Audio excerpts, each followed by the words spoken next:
Hello. I have heard more than once that in Poland there is a Christmas tradition whereby a family always leaves one vacant chair at the dinner table, just in case someone calls by. I think that's a really nice tradition, but at the same time, I wonder how often a visitor really does call by on a Christmas day. In Ireland, now you're going to learn a little bit of the Irish language here.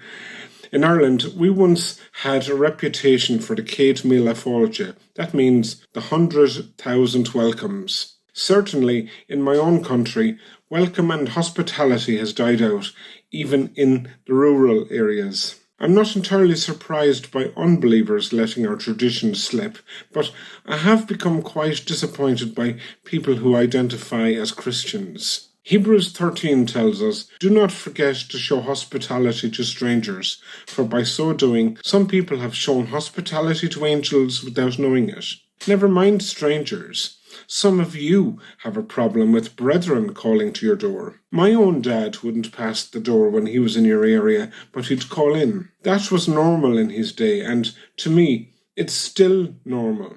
Quite a few strangers have called to my door because they saw a big sign outside the gate which reads, "Jesus is the way." Almost invariably, they are at least offered tea, even if I was in the middle of doing something else. To me, that's being normal. Romans 12 verse 9 tells us that we must be sincere.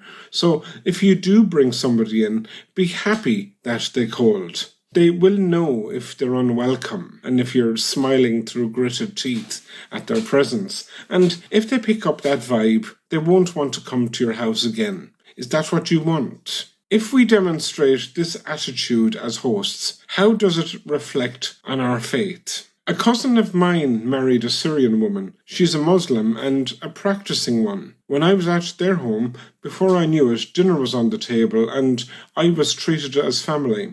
Now, I want to make it clear that I wouldn't be showing up looking for a free feed, but I was unreservedly welcome at the table of someone whose faith is diametrically opposed to mine. Believe me, I was very impressed by that.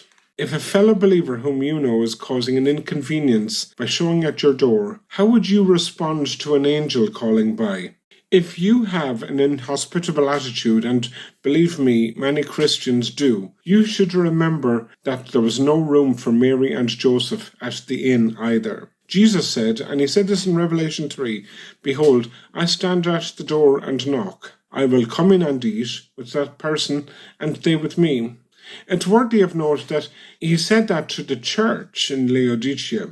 Note verse 17. It says, "You say, I am rich. I have acquired wealth and do not need anything." You should know that this comment is from a proud attitude. You may not verbalize it that way, but what you're really saying is you don't need someone knocking at your door. But when you show a hearty welcome, not a grudging one, you may be doing it for one of the least of these brothers and sisters, and in so doing, you are doing it for the Lord Jesus Christ. God bless you.